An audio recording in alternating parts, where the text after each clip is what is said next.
আসসালামু আলাইকুম এভরিওয়ান, আমি মোহাম্মদ সাইমুল ইসলাম পড়াশোনা করতেছি স্যার সলিমুল্লাহ মেডিকেল কলেজে। আজকে আমি তোমাদেরকে ভিন্ন ধর্মী এবং নতুন কিছু জিনিস দেখাবো।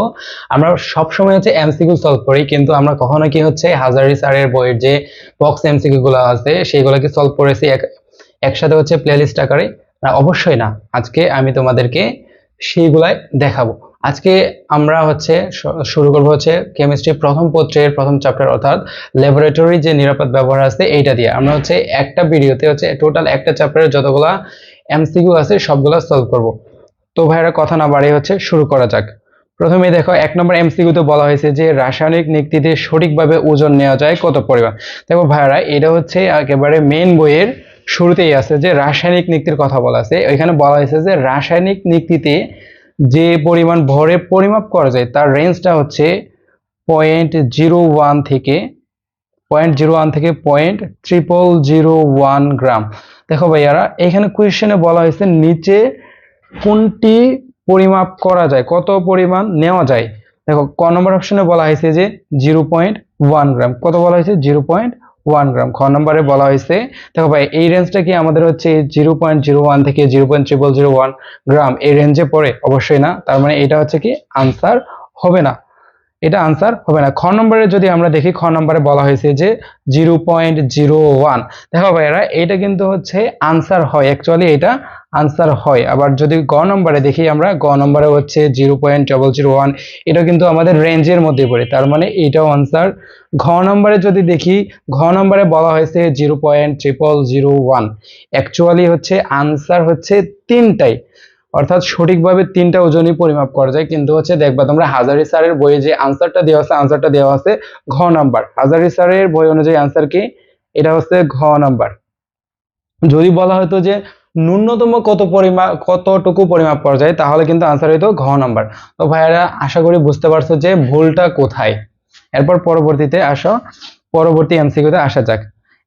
2 নম্বর এমসিকিউতে বলা হয়েছে যে পলভঙ্গি ব্যালেন্সে 5 মিলিগ্রাম রাইডার ব্যবহৃত হলে রাইডার ধ্রুবক কত হয়। এখন আসো, শুরুতে আমরা বলে নেই রাইডার জিনিসটা কি। ভাইয়া, রাইডার জিনিসটা প্লাটিনাম অথবা অ্যালুমিনিয়ামের একটা পেঁচানো তার, যেটা পলভঙ্গি ব্যালেন্সের দুইটা ভীম বা পাল্লা আছে, দুইটা ভীমে দুইটা রাইডার ব্যবহৃত হয়। আর রাইডার ধ্রুবক নির্ণয়ের একটা সূত্র আছে। রাইডার ধ্রুবক নির্ণয়ের সূত্রটা রাইডার ধ্রুবক ইকুয়াল টু রাইডার into 2 divided by 100। 2 divided by 100। দেখো, এখানে বলা হয়েছে যে পলভঙ্গি ব্যালেন্সের 5 মিলিগ্রাম রাইডার। এখানে রাইডারের ভ্যালুটা কত দেওয়া হয়েছে ভাইয়ারা? রাইডারের ভ্যালু দেওয়া হয়েছে 5। যদি এখানে আমরা 5 বসাই সমীকরণে, 5 বসাই, 5 ইন্টু 2 ডিভাইড বাই 100, এটা যদি আমরা করি তাহলে আমাদের আনসার 0.1 মিলিগ্রাম। এটাকে যদি ভাইয়ারা আমরা গ্রামে কনভার্ট করি, আমরা কি জানি 1 মিলিগ্রাম সমান সমান কি 1 milligram is equal to 10 inverse 3 গ্রাম। তো এটাকে যদি আমরা গ্রামে কনভার্ট করি, 0.1 ইন্টু 10 ইনভার্স 3 গ্রাম, 10 ইনভার্স 3 গ্রাম, এটাকে যদি করি তাহলে আমাদের আনসার আসে 10 ইনভার্স 4 গ্রাম, বা পয়েন্ট, অর্থাৎ 0.0001 গ্রাম। দেখো ভাইয়ারা, এটা আনসারে আছে কিনা দেখো। ক নম্বরে বলা হয়েছে যে 0.02 গ্রাম, খ নম্বরে বলা হয়েছে 0.002 গ্রাম, গ নম্বরে বলা হয়েছে 0.001 গ্রাম, এবং ঘ নম্বরে বলা হয়েছে যে 0.0001 গ্রাম। দেখো ভাইয়ারা, আমরা যে ম্যাথ সলভ করে কি পাইলাম? ম্যাথ সলভ করে পাইলাম যে 0.0001। তাহলে আমাদের কাঙ্ক্ষিত আনসার কি ভাইয়ারা? কাঙ্ক্ষিত আনসারটা ঘ নাম্বার। দেখো ভাইরা, পলভঙ্গি ব্যালেন্স এখানে বলা হয়েছে 5 মিলিগ্রাম রাইডারের কথা। যদি বলা হতো 10 মিলিগ্রাম রাইডার, অ্যাকচুয়ালি পলভঙ্গি ব্যালেন্সে দুইটা রাইডার ব্যবহার করা হয়, 5 মিলিগ্রাম নয় 10 মিলিগ্রাম। যদি রাইডারের ভ্যালুটা 10 মিলিগ্রাম হতো, সেক্ষেত্রে রাইডার ধ্রুবক কত হতো ভাইয়ারা? এটাও আমরা একটু ক্যালকুলেট করে নেই। যদি 10 মিলিগ্রাম রাইডারের ক্ষেত্রে, 10 মিলিগ্রাম রাইডারের ক্ষেত্রে রাইডার ধ্রুবকটা কত আসে এটা আমরা দেখব। 10 মিলিগ্রাম রাইডারের ক্ষেত্রে রাইডার ধ্রুবক হবে 10 into 2 divided by 100। 10 into 2 divided by 100। এটা যদি আমরা করি তাহলে আমাদের আনসার আসবে 0.0002 মিলিগ্রাম, 2 গ্রাম। এটা হচ্ছে 10 মিলিগ্রাম রাইডারের ক্ষেত্রে রাইডার ধ্রুবক এর ভ্যালুটা। এখন আসলে 3 নম্বর এমসিকিউতে বলা হয়েছে যে বুলেটের একটি ক্ষুদ্রতম ভাগের আয়তন কত। বুলেটের একটি ক্ষুদ্রতম ভাগের আয়তন, ভাইরা এটা একটা মুখস্থ কোয়েশ্চেন। দেখো আমরা কিছু হচ্ছে মেজারমেন্ট জেনে নেই, যেমন হচ্ছে মেজারিং সিলিন্ডার। দেখো ভাই খুবই গুরুত্বপূর্ণ ইনফরমেশন এগুলা। দেখো মেজারিং সিলিন্ডার যে আছে, মেজারিং সিলিন্ডার দ্বারা সর্বনিম্ন যে আয়তন মাপা দেয় তার ভ্যালুটা হচ্ছে মেজারিং সিলিন্ডার দ্বারা পরিমাপকৃত সর্বনিম্ন আয়তন। পরিমাপকৃত সর্বনিম্ন আয়তন, সর্বনিম্ন আয়তন যেটা সেটা হচ্ছে আয়তন হচ্ছে 1 মিলিলিটার। কত ভাইরা? 1 মিলিলিটার। এবং হচ্ছে কনিক্যাল ফ্লাস্কের যে সাধারণ আয়তন, আমরা কিছু মেজারমেন্ট আগে জেনে নিই, তারপর হচ্ছে এটার কোয়েশ্চেনের আনসার করব। কনিক্যাল ফ্লাস্কের ক্ষেত্রে সেটা হয়, কনিক্যাল ফ্লাস্কের ক্ষেত্রে সাধারণ আয়তন যেটা এটা হচ্ছে 250 সেন্টিমিটার কিউব। কত ভাইরা? 250 সেন্টিমিটার কিউব। এবং হচ্ছে বুলেটের সাহায্যে সর্বনিম্ন যে পরিমাণ মাপা যায় সেটাই হচ্ছে কি বুলেটের একটা ক্ষুদ্রতম ভাগের আয়তন। এবং এই যে ভ্যালুটা এটা হয়ে থাকে সাধারণত 0.1 সেন্টিমিটার কিউব। কত ভাইয়ারা? 0.1 সেন্টিমিটার কিউব। ভাইরা আমরা এটাও জানি যে 1 সেন্টিমিটার কিউব সমান 1 মিলিলিটার। যদি হচ্ছে সেন্টিমিটার কিউব না বলে এখানে মিলিলিটার থাকতো তাও কিন্তু আনসারটা সেম হইতো, অর্থাৎ 0.1 মিলিলিটার হইতো। তো ভাইরা আমরা অপশনগুলো দেখি। ক নম্বরে বলা হয়েছে যে 1 সেন্টিমিটার কিউব, তার মানে এটা আমাদের আনসার হবে না। খ নম্বরে বলা হয়েছে যে 0.1 সেন্টিমিটার কিউব, তার মানে হচ্ছে কি এটা আমাদের কাঙ্ক্ষিত আনসার। বাকিগুলা দেখি, বাকিগুলা গ নম্বরে বলা হয়েছে 0.001, এটাও আমাদের আনসার হবে না। ঘ নম্বরে বলা হয়েছে 0.5 সেন্টিমিটার কিউব, তার মানে কি এটাও আমাদের আনসার না। পরবর্তী এমসিকিউতে আসো। 4 নম্বর এমসিকিউতে বলা হয়েছে যে রাসায়নিক পদার্থকে শুকনো রাখতে কোনটি ব্যবহৃত হয়। রাসায়নিক পদার্থকে শুকনো রাখতে অর্থাৎ কোনো একটা রাসায়নিক পদার্থ যাতে তার ভিতরে হচ্ছে কোনো পানি না জমতে পারে এবং সেটাকে সর্বদা শুকনো রাখতে একটা হচ্ছে যন্ত্র ব্যবহৃত হয়, এটার নাম হচ্ছে ডেসিকেটর। এটার নাম হচ্ছে কি ডেসিকেটর কি করা হয়? রাসায়নিক পদার্থকে শুকনো রাখতে ব্যবহৃত হয়। দেখো ভাইরা বাকি অপশনগুলোতে কি বলা হয়েছে, যেমন ক্যালোরিমিটার। ভাইরা আমরা জানি ক্যালোরিমিটারের কাজ কি? ক্যালোরিমিটারের কাজ হচ্ছে তোমার তাপ নির্ণয়, তাপ শক্তি নির্ণয়। ক্যালোরিমিটারের কাজ কি ভাইরা? ক্যালোরিমিটারের কাজ হচ্ছে তাপ শক্তি নির্ণয়। গ নম্বর অপশনে যেটা বলা হয়েছে ওয়াটার বাথ, কি বলা হয়েছে ভাইরা? Water bath. তারপরে ঘ নম্বর অপশনে যেটা বলা হয়েছে, ঘ নম্বর অপশনে বলা হয়েছে যে বুনসেন বার্নার। আমরা কিন্তু ভাইরা জানি যে ওয়াটার বাথ কোন ক্ষেত্রে ব্যবহৃত হয়? ওয়াটার বাথ ব্যবহৃত হয় হচ্ছে উদ্বায়ী জৈব যৌগ প্রস্তুতির বেলায়। কোন ক্ষেত্রে? উদ্বায়ী জৈব যৌগ প্রস্তুতিতে। ভাইরা বুনসেন বার্নার সম্পর্কে কিন্তু আমরা সবাই জানি। বুনসেন বার্নার দিয়ে কি করা হয়? বুনসেন বার্নার দ্বারা হচ্ছে তাপ দেওয়া হয়। কি করা হয়? বুনসেন বার্নার দিয়ে তাপ দেওয়া হয়। পরবর্তী এমসিকিউতে আসা যাক। পরবর্তী এমসিকিউ হচ্ছে 5 নম্বর এমসিকিউতে বলা হয়েছে যে নিচের কোন ল্যাবরেটরির বিকারকটি ক্ষয়কারক।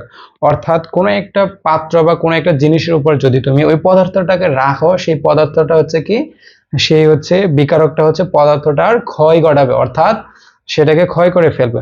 এরকম পদার্থ আমরা দেখো আনসার করার আগে হচ্ছে আমরা কতগুলো বিকারকের নাম জানি যারা হচ্ছে কি ক্ষয়কারক হিসেবে কাজ করে। সাধারণত ঘাড়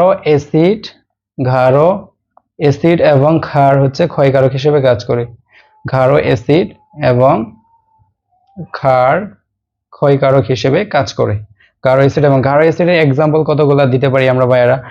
HCl, তারপর হচ্ছে কি সালফিউরিক অ্যাসিড কনসেন্ট্রেটেড, তার মানে কি ঘাড় সালফিউরিক অ্যাসিড, তারপর হচ্ছে নাইট্রিক অ্যাসিড ইত্যাদি। আবার ক্ষার হিসেবে কি দিতে পারি? ক্ষারের এক্সাম্পল যদি আমরা দিই, আমরা অনেকগুলো ক্ষারের এক্সাম্পল দিতে পারি, যেমন হচ্ছে sodium hydroxide, potassium hydroxide, ammonium hydroxide ইত্যাদি। এছাড়াও হচ্ছে ভাইয়েরা নিরোধক পদার্থগুলো হচ্ছে ক্ষয়কারক হিসেবে কাজ করে। কারা? নিরোধক। যারা নিরোধক তারা হচ্ছে কি ক্ষয়কারক হিসেবে কাজ করে। একটা নিরোধকের এক্সাম্পল যদি আমরা দিই, নিরোধকের একটা এক্সাম্পল হচ্ছে কি সালফিউরিক অ্যাসিড একাধারে নিরোধক হিসেবেও কাজ করে। তো ভাইরা আমরা যে এখন অপশনগুলো দেখি, 1 নম্বর অপশনে বলা হয়েছে কি যে সোডিয়াম কার্বনেট। সোডিয়াম কার্বনেট আমরা কি জানি, এটা একটা দুর্বল ক্ষার, এটা কখনোই মানে তীব্র ক্ষয়কারী বিকারক না, তার মানে এটা আমাদের আনসার হবে না। খ নম্বরে কি বলা হয়েছে, খ নম্বরে বলা হয়েছে যে গাঢ় সালফিউরিক অ্যাসিড। দেখো ভাইরা আমরা যে অপশনগুলো দেখলাম সেখানে কিন্তু দেখলাম হচ্ছে গাঢ় সালফিউরিক অ্যাসিড একটা ল্যাবরেটরি বিকারক, যেটা হচ্ছে ক্ষয়কারক পদার্থ ক্ষয়কারক বিকারক হিসেবে কাজ করে। তার মানে আমাদের কাঙ্ক্ষিত আনসার কি, কাঙ্ক্ষিত আনসার হচ্ছে সালফিউরিক অ্যাসিড। এখন আসো ভাইরা আমরা বাকি অপশনগুলো একটু বিশ্লেষণ করি। গ নম্বরে বলা হয়েছে যে সোডিয়াম ক্লোরাইড। আমরা কি জানি যে সোডিয়াম ক্লোরাইড হচ্ছে খাবার লবণ এবং এইটা হচ্ছে আমরা খাবার হিসেবে খাই, তার মানে এটা আমাদের কোনো ক্ষতি করে না, অর্থাৎ এটা ক্ষয়কারক না। তারপরে আসলে সোডিয়াম থায়োসালফেট Na2S2O3, এটার কথা যদি চিন্তা করো, Na2S2O3 এইটা ব্যবহৃত হয় ফটোগ্রাফিক ফিল্মে এবং এইটা কোনো ক্ষয়কারী পদার্থ না এবং এটা হচ্ছে সাধারণত এটার ব্যবহার নিরাপদ। দেখো পরবর্তী এমসিকিউতে আসো, 6 নম্বর এমসিকিউ। 6 নম্বর এমসিকিউতে বলা হয়েছে যে সেমি মাইক্রো পদ্ধতিতে ব্যবহৃত নমুনার পরিমাণ কোনটি নয়। এখন আসো ভাইয়ারা আমরা জানি যে হচ্ছে পদার্থের গুণগত বিশ্লেষণকে 3 ভাগে ভাগ করা হয়েছে। পদার্থের গুণগত বিশ্লেষণকে কয় ভাগে ভাগ করা হয়েছে, গুণগত বিশ্লেষণ 3 ভাগে ভাগ করা হয়েছে, এটা আমরা খুব ভালো করে জানি। 1 নম্বরে হচ্ছে তোমার ম্যাক্রো বিশ্লেষণ, 1 নম্বরে কি ভাইরা ম্যাক্রো বিশ্লেষণ, 2 নম্বরে হচ্ছে সেমি মাইক্রো বিশ্লেষণ, সেমি মাইক্রো বিশ্লেষণ, 3 নম্বর হচ্ছে তোমার মাইক্রো বিশ্লেষণ। এখন আসো কোন বিশ্লেষণে কতটুকু নমুনা পদার্থ ব্যবহৃত হয়।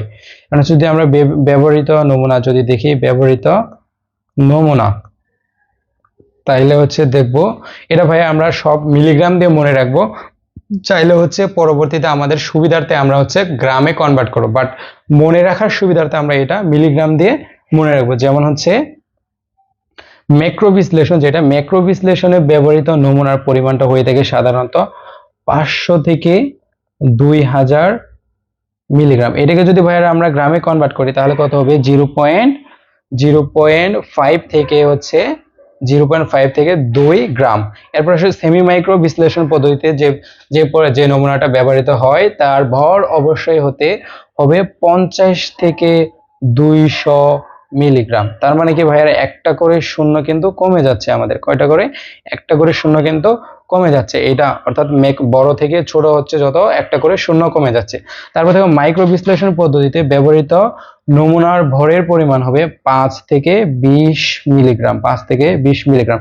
দেখো ভাই এখানে বলা হয়েছে যে সেমি মাইক্রো পদ্ধতির কথা, সেমি মাইক্রো পদ্ধতির রেঞ্জ হচ্ছে 50 থেকে 200। এখন আমরা যদি অপশনগুলো বিশ্লেষণ করি তাহলে দেখতে পাবো ক নম্বরে বলা হয়েছে 60 মিলিগ্রাম। তার মানে এটা হচ্ছে সেমি মাইক্রো বিশ্লেষণ পদ্ধতিতে ব্যবহৃত নমুনার ভরের রেঞ্জের মধ্যেই পড়ে। তার মানে এটা আমাদের আনসার না, আমাদের কারণ হচ্ছে আমাদের আনসার বলা হয়েছে নিচের কোনটি নয়। এখন হচ্ছে খ নম্বর যদি দেখি, খ নম্বরে বলা হয়েছে 160 মিলিগ্রাম। দেখো ভাইরা এইটাও কিন্তু 50 থেকে 200 মিলিগ্রাম রেঞ্জের মধ্যে পড়ে। গ নম্বরে বলা হয়েছে 200 মিলিগ্রাম, এরও কিন্তু ভাইরা রেঞ্জের মধ্যে পড়ে। কিন্তু ঘ নম্বরে যেটা বলা হয়েছে, ঘ নম্বরে বলা হয়েছে 250 মিলিগ্রাম, তার মানে হচ্ছে কি এটা রেঞ্জের মধ্যে পড়ে না। তার মানে আমাদের কাঙ্ক্ষিত আনসার কি ভাইরা, কাঙ্ক্ষিত আনসারটা হচ্ছে 250 মিলিগ্রাম। আশা করি বিষয়টা বুঝতে পেরেছো। এরপরে 7 নম্বর এমসিকিউ, 7 নম্বর এমসিকিউতে বলা হয়েছে কোনটি শুষ্ক কারক রূপে কাজ করে। আচ্ছা এখন হচ্ছে শুষ্ক কারক কাদের বলা হয়, যে সকল পদার্থ হচ্ছে অন্য পদার্থ থেকে হচ্ছে পানি টেনে নিয়ে ওই পদার্থকে শুষ্ক রাখে তাদেরকে বলা হয় শুষ্ক কারক। এর উপর যে শুষ্ক কারক কতগুলো পদার্থের এক্সাম্পল আমরা দেখি, শুষ্ক কারক পদার্থ আমাদের হাজারি স্যারের বইয়ে যে এক্সাম্পল গুলো দেওয়া আছে শুষ্ক কারক পদার্থ সেগুলো আমরা এখন দেখব। এক নম্বরে হচ্ছে শুষ্ক ক্যালসিয়াম অক্সাইড। কি ভাইরা, এক নম্বর হচ্ছে কি শুষ্ক ক্যালসিয়াম অক্সাইড। তারপর হচ্ছে কি P2O5, তারপর হচ্ছে Na2SiO3, সিলিকা জেল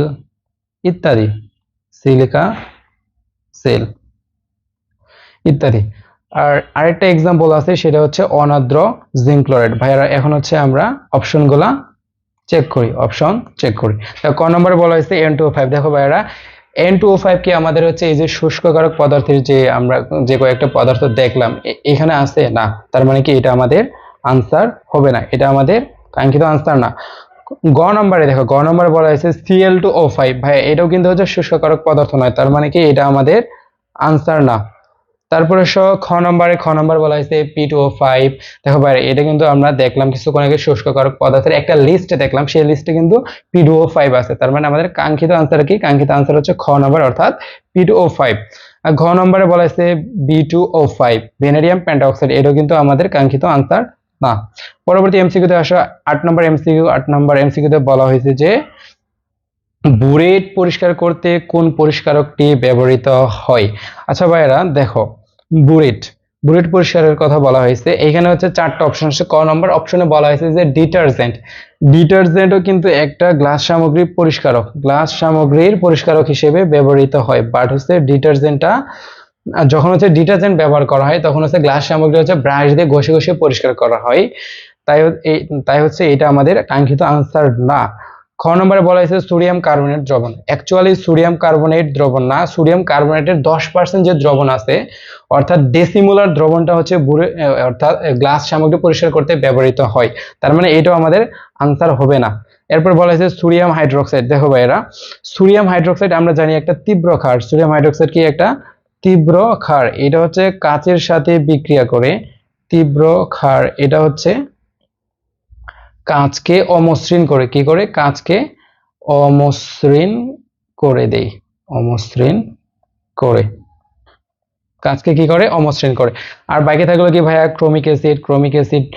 ক্রোমিক অ্যাসিডের সংকেত কি ভাইরা তোমরা জানো? ক্রোমিক অ্যাসিডের সংকেত হচ্ছে H2Cr O4, এটা হচ্ছে ক্রোমিক অ্যাসিডের সংকেত। এই যে ক্রোমিক অ্যাসিড, এই ক্রোমিক অ্যাসিডটাই কিন্তু হচ্ছে ল্যাবরেটরির সর্বোত্তম পরিষ্কারক হিসেবে ব্যবহৃত হয়, এবং হচ্ছে স্পেশালি বুলেট পরিষ্কার করতে হচ্ছে এই ক্রোমিক অ্যাসিডটা ব্যবহৃত হয়ে থাকে। তো আমাদের কাঙ্ক্ষিত আনসার কি ভাইরা? কাঙ্ক্ষিত আনসার হচ্ছে ক্রোমিক অ্যাসিড। এরপরে 9 নম্বর এমসিকিউ। 9 নম্বর এমসিকিউতে বলা হয়েছে যে ক্রোমিক অ্যাসিড দ্বারা বুলেট পরিষ্কার করতে, ক্রোমিক অ্যাসিড দ্বারা বুলেট পরিষ্কার করতে কিরূপ বিক্রিয়া ঘটে? কিরূপ বিক্রিয়া ঘটে? দেখো ভাইয়ারা, ক্রোমিক অ্যাসিড হচ্ছে একটা শক্তিশালী জারক। ক্রোমিক অ্যাসিড হচ্ছে একটা শক্তিশালী জারক, শক্তিশালী জারক। তো হচ্ছে জারণ বিক্রিয়ার মাধ্যমেই হচ্ছে বুলেট পরিষ্কার হয়ে থাকে। কিভাবে হয় ভাইয়ারা? আমরা দেখি। প্রথম হচ্ছে ক্রোমিক অ্যাসিড মিশ্রণ যদি আমরা নেই, ক্রোমিক অ্যাসিড মিশ্রণটা হচ্ছে সালফিউরিক অ্যাসিড এবং হচ্ছে পটাশিয়াম ডাইক্রোমেটের একটা মিশ্রণ। ক্রোমিক অ্যাসিড মিশ্রণটা কি? সালফিউরিক অ্যাসিড এবং হচ্ছে পটাশিয়াম ডাইক্রোমেটের একটা মিশ্রণ। এরা নিজেদের মধ্যে বিক্রিয়া করে, জারণ বিজারণ বিক্রিয়া করার মাধ্যমে হচ্ছে তোমার potassium sulphate plus chromium sulphate Cr2SO4 3 4 অণু পানি এবং হচ্ছে জায়মান অক্সিজেন তৈরি করে। কি করে তৈরি করে? 4 অণু পানি এবং হচ্ছে 3 অণু জায়মান অক্সিজেন তৈরি করে। এই যে জায়মান অক্সিজেনটা উৎপন্ন হলো, এই জায়মান অক্সিজেনটাই মূলত হচ্ছে বুলেটে যে ময়লা লেগে থাকে সেটাকে পরিষ্কার করে। এই যে জায়মান অক্সিজেন, এটা হচ্ছে বুলেটের ময়লা পরিষ্কার করে থাকে, বুলেটের ময়লা পরিষ্কার করে। এরপরে এসে তাহলে হচ্ছে ভাই আমরা অপশনগুলো দেখি। অপশন ক তে বলা হয়েছে জারণ, খ তে বলা হয়েছে বিজারণ, গ তে বলা হয়েছে প্রতিস্থাপন এবং ঘ তে বলা হয়েছে প্রশমন। তাহলে ভাইরা এখান থেকে আমরা কি পাইলাম? কোন বিক্রিয়ার মাধ্যমে? এটা হচ্ছে জারণ বিক্রিয়ার মাধ্যমে। আনসার কি ভাইরা? আনসার হচ্ছে জারণ বিক্রিয়া। এরপর আসো 10 নম্বর এমসিকিউ। 10 নম্বর এমসিকিউ তে বলা হয়েছে নিচের কোনটি প্রাইমারি স্ট্যান্ডার্ড পদার্থ? ভাইরা এটা আমরা খুবই সহজে মনে রাখতে পারি। যদি কোনো পদার্থের মধ্যে কোনো পদার্থে সি থাকে, কি থাকে ভাইরা? সি থাকে, সি থাকে, তাহলে সেটা প্রাইমারি স্ট্যান্ডার্ড, সেটা প্রাইমারি স্ট্যান্ডার্ড পদার্থ, প্রাইমারি স্ট্যান্ডার্ড পদার্থ। তবে ভাই এটার একটা মাত্র ব্যতিক্রম আছে, এটা হচ্ছে কি হাইড্রোক্লোরিক অ্যাসিড। হাইড্রোক্লোরিক অ্যাসিডে হচ্ছে এটা হচ্ছে একটা এক্সেপশন। এক্সেপশনটা কি ভাইরা, হাইড্রোক্লোরিক অ্যাসিডে দেখো সি আছে, হাইড্রোক্লোরিক অ্যাসিডে কি আছে, সি আছে, তারপরে এটা একটা কি সেকেন্ডারি স্ট্যান্ডার্ড পদার্থ। এক্সেপশন কি HCl। তারপর এখানে দেখো ভাইরা নিচের কোনটিতে সি আছে, দেখো এখন হচ্ছে অপশন এ তে আছে সোডিয়াম কার্বনেট, সোডিয়াম কার্বনেটে সি আছে। অপশন খ তে হচ্ছে HCl, HCl এও কিন্তু সি আছে। তো ভাই আমরা কি দেখলাম, এক্সেপশন হচ্ছে HCl, তার মানে এটা আমাদের আনসার হবে না। আর হচ্ছে গ নাম্বার হচ্ছে সোডিয়াম হাইড্রোক্সাইড, এখানে কোনো কার্বন নাই বা সি নাই। অপশন ঘ তে হচ্ছে পটাশিয়াম পারম্যাঙ্গানেট, এখানে কোনো সি নাই, তার মানে এই তিনটার একটা আনসার হবে না। আমাদের কাঙ্ক্ষিত আনসার কি, কাঙ্ক্ষিত আনসার হচ্ছে ক নাম্বার অর্থাৎ সোডিয়াম কার্বনেট।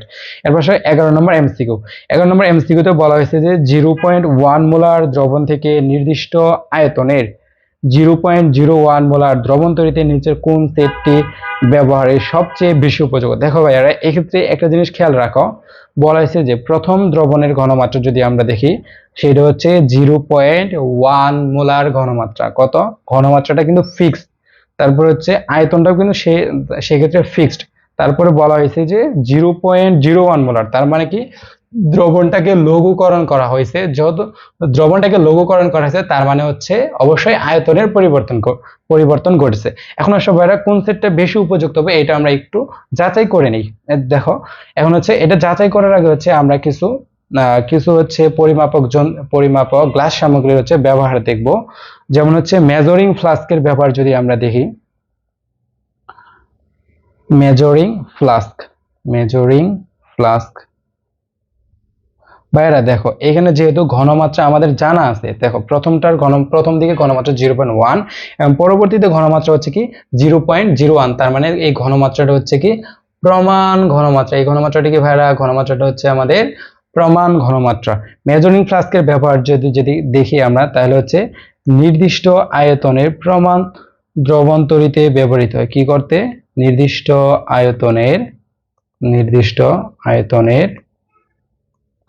প্রমাণ দ্রবণ তৈরিতে ইউজ হয়। তারপর যদি আমরা দেখি ভাইরা মেজারিং ফ্লাস্কের কিন্তু আরেকটা নাম আছে, মেজারিং ফ্লাস্কের আরেকটা নাম হচ্ছে আয়তনিক ফ্লাস্ক। মেজারিং ফ্লাস্কের আরেকটা নাম কি ভাইরা, মেজারিং ফ্লাস্কের আরেক নাম হচ্ছে আয়তনিক ফ্লাস্ক। এরপর আসো মেজারিং সিলিন্ডার। মেজারিং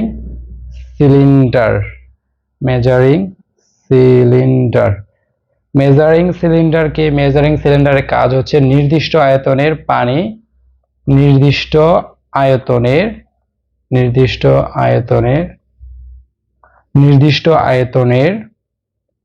অ্যাসিড বা পানি পরিমাপ, নির্দিষ্ট আয়তনের অ্যাসিড ও পানি পরিমাপে ব্যবহৃত হয়। পানি পরিমাপ। মেজারিং সিলিন্ডারের কাজ কি ভাইরা, মেজারিং সিলিন্ডারের কাজ হচ্ছে নির্দিষ্ট আয়তনের অ্যাসিড ও পানি পরিমাপ। মেজারিং ফ্লাস্কের কাজ হচ্ছে নির্দিষ্ট আয়তনের প্রমাণ দ্রবণ তৈরিতে ব্যবহৃত হয়। এরপরে সবাই আমরা পিপেটের কাজ যদি দেখি, পিপেট হচ্ছে মনে রাখবো ভাইরা, পিপেট দ্বারা হচ্ছে দ্রবণ স্থানান্তর করা হয়। পিপেটের কাজ কি, পিপেটের কাজ হচ্ছে দ্রবণ স্থানান্তর।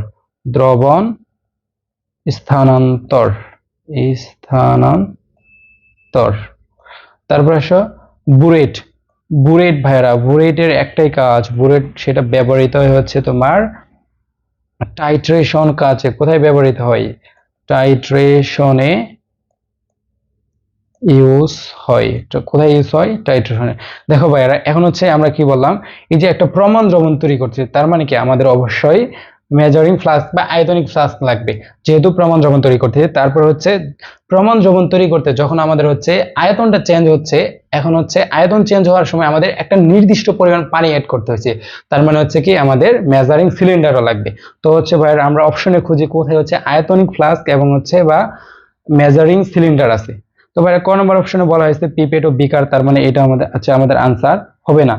খ নম্বর অপশনে বলা হয়েছে কি পিপেট ও আয়তনিক ফ্লাস্ক, যেহেতু এখানে আয়তনিক ফ্লাস্ক আছে কিন্তু হচ্ছে মেজারিং সিলিন্ডার নাই, তার মানে এটাও আমাদের আনসার হবে না। কিন্তু গ নম্বরে বলা হয়েছে যে মেজারিং সিলিন্ডার এবং হচ্ছে আয়তনিক ফ্লাস্ক, তার মানে আমাদের কাঙ্ক্ষিত আনসার কি গ নম্বরটা। এবং হচ্ছে ঘ নম্বরটা আমাদের আনসার হবে না। এরপর 12 নম্বর এমসিকিউ। 12 নম্বর এমসিকিউতে বলা হয়েছে যে নিচের কোনটি রঙিন আয়ন দেয়। দেখো ভাইয়া, রঙিন আয়ন দিবে কারা, এটা কিন্তু আমরা খুব ভালো করে জানি। রঙিন আয়ন দেয় হচ্ছে অবস্থান্তর ধাতু। কারা? অবস্থান্তর অবস্থান্তর ধাতু রঙিন আয়ন দেয়। ধাতু রঙিন আয়ন দেয়। তো ভাই এখানে যদি আমরা খেয়াল করি ক নম্বর অপশনে বলা হয়েছে Cu2Cl2, অর্থাৎ এইখানে হচ্ছে কপারের যোজনী হচ্ছে কত? কপারের যোজনী হচ্ছে +2। আমরা কি জানি কপারের ইলেকট্রন আছে কয়টা? কপারের টোটাল ইলেকট্রন হচ্ছে 29টা। কপারের ইলেকট্রন কয়টা?